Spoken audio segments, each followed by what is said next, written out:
Dans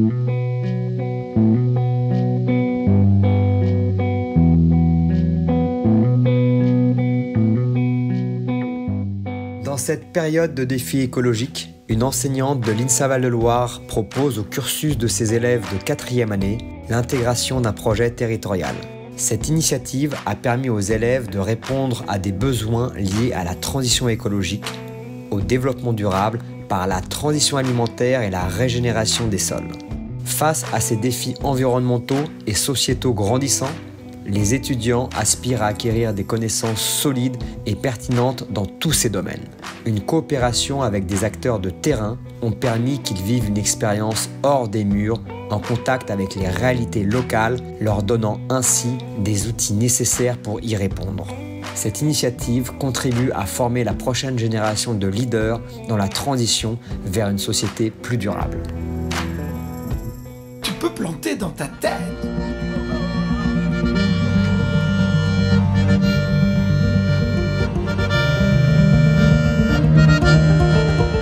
On est en classe, on fait des choses, on apprend quelques notions en cours, après on l'applique.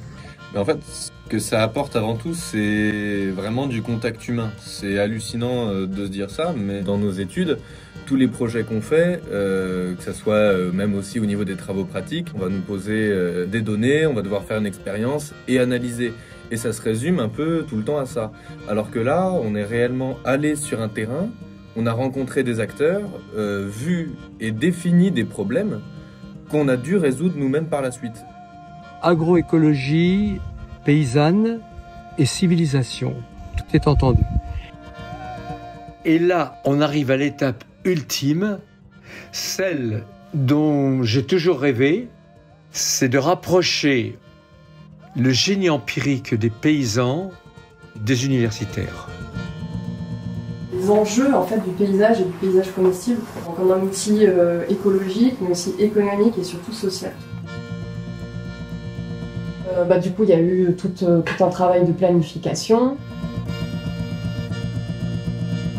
Le potager, c'est ce qui rassemble.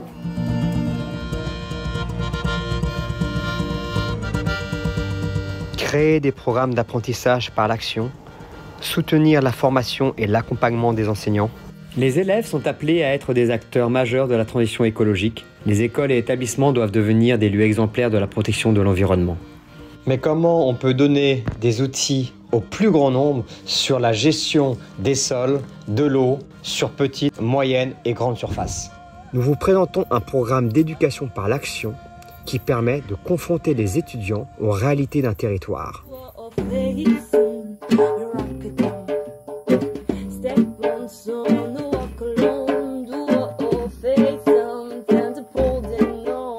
On nous a jamais appris comment cultiver, comment on se nourrit. C'est vraiment important, on mange tous les jours et on ne sait pas comment on se nourrit, comment ils sont faits les aliments. Je ne m'attendais pas à ce type de matière qu'on va descendre sur le terrain. Cultiver, c'est quelque chose que j'avais jamais fait.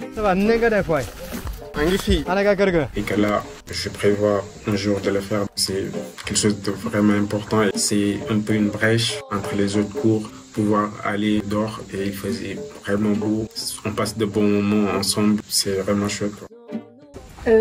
Pour moi, ce projet, c'était vraiment une très très bonne introduction à l'écologie. Attends, il y a des facettes encore ici.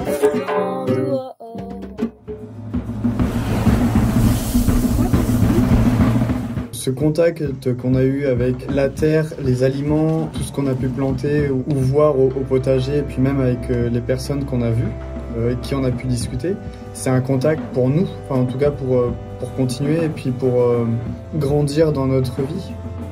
Savoir cultiver sainement et d'avoir à la fois quelque chose d'écologique et moins cher et plus accessible.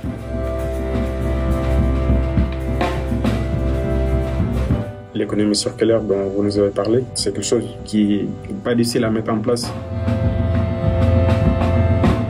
Et c'est accessible, je dirais, à tout le monde. Voilà, c'est bon ça.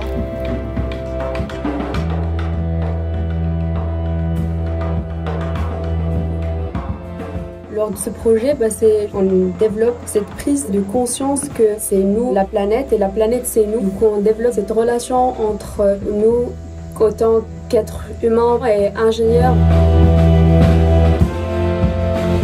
En contraste avec ce qu'on fait d'habitude, c'est que les TP qu'on fait nous, c'est l'application d'un cours qu'on connaît déjà.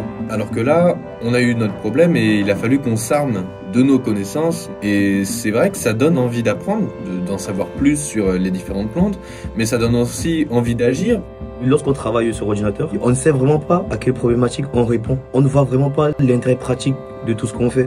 On crée des applications, on travaille sur des machines, mais on ne voit pas concrètement qu'est-ce que ça apporte à la société, à notre société, à notre école par exemple, ou même aux habitants de Blois. Le projet SHS, ça nous a apporté un meilleur contact avec nos intervenants. Tout ça, c'était très intéressant. Ça a beaucoup changé du cadre du cours, de l'école, rester 8 heures devant une salle, assis sur un ordinateur, ça a vraiment beaucoup changé. J'ai beaucoup apprécié.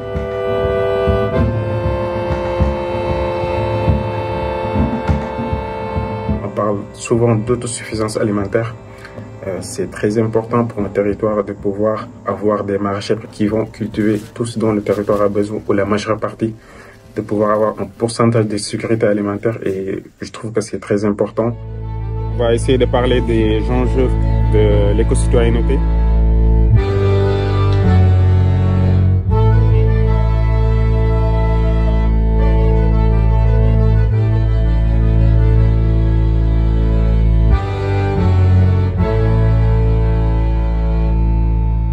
Ce côté de la cause environnementale, je ne le connaissais pas et c'est venu renforcer moi, mon envie d'agir pour la planète et était la façon dont j'ai envie d'agir sur la planète.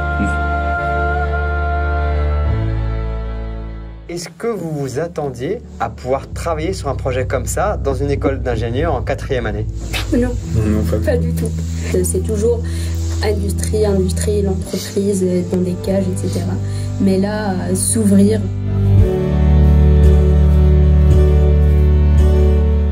Notre sujet, c'est de réaliser une conférence sur la sécurité alimentaire. Le but, ça va être de tout organiser de A à Z. Depuis 2020, le taux de pauvreté a augmenté de 15%. En fait, l'ingénieur, finalement, c'est pas que de la pratique. L'ingénieur, c'est l'esprit de trouver des solutions à des problèmes. La manière de penser et de s'adapter à des problèmes qu'on trouve, c'est ça ce qui fait un ingénieur. Quelle tomate, super, bravo!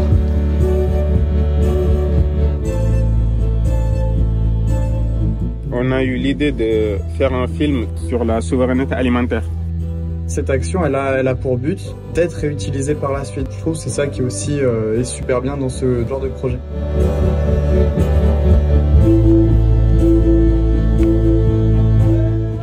Notre groupe est chargé de réaliser ou bien de faire la conception d'une application qui va faciliter après la distribution gratuite des légumes ou bien des fruits qui sont déjà récoltés dans le potager.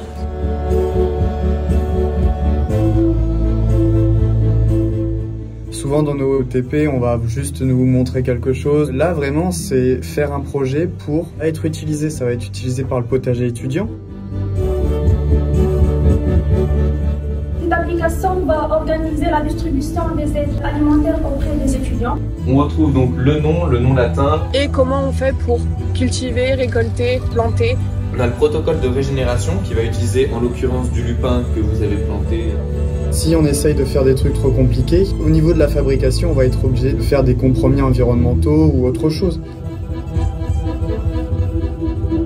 On attaque la problématique de l'utilisation de l'eau, de la pollution des nappes phréatiques et l'utilisation aussi des composts. Alors la première chose, c'est le gaspillage d'eau potable.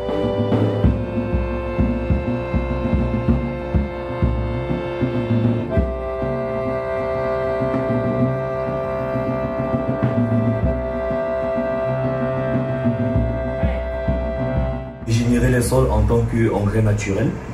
Cette régénération va favoriser la nutrition du sol. Voilà, le projet est fini et l'objet du projet sera utilisé. Ce ne sera pas juste un rapport qu'on va rendre qui va être noté et fin.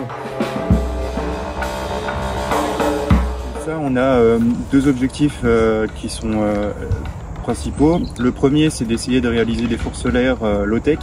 Donc c'est aussi, je pense, dans une vision comme ça que ce genre de projet peut être utile. On veut rendre le four solaire, la création et l'accessibilité de manière assez simple. Il faut que ce soit accessible et qu'on puisse toucher au plus grand nombre. Concrètement, ça changeait beaucoup des projets que nous avons quotidiennement avec nos cours. Pour les fléchages des zones et des directions, il s'agirait plutôt d'un objectif à but indicatif. Tout ça, c'est prêt à mettre. Les poteaux, ils sont coupés, ils sont taillés en pointe même. Enfin, il n'y a plus qu'à faire. En anglais, on dit toujours Mother Earth, c'est notre mère, il faut juste en prendre soin. En fait, c'est juste de l'esprit, des idées et de la bienveillance. Pour la conférence des étudiants, l'association AFIA a transformé les légumes du jardin pour les distribuer à la fin de la conférence sur l'autonomie alimentaire.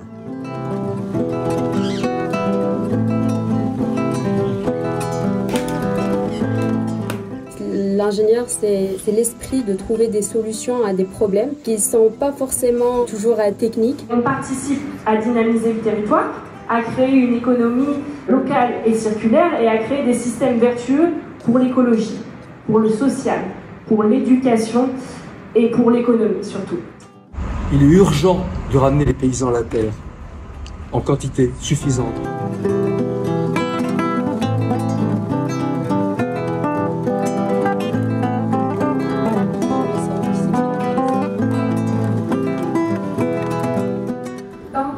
Aujourd'hui, je voudrais vous parler de la précarité alimentaire, un sujet qui devient de plus en plus préoccupant.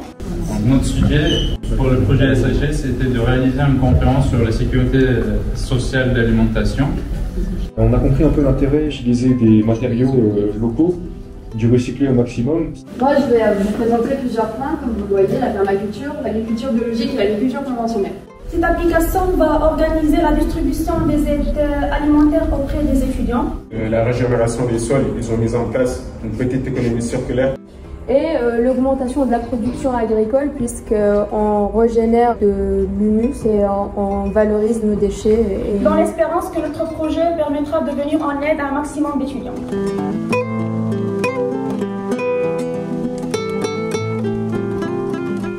C'est un contact social et humain et une prise de conscience un peu environnementale aussi qui va beaucoup agir sur les ingénieurs qu'on sera plus tard. C'était une belle découverte. Je pense qu'on pouvait faire avant, pas attendre 4 ans. Je pense que ça aurait changé pas mal de choses. It blows my mind.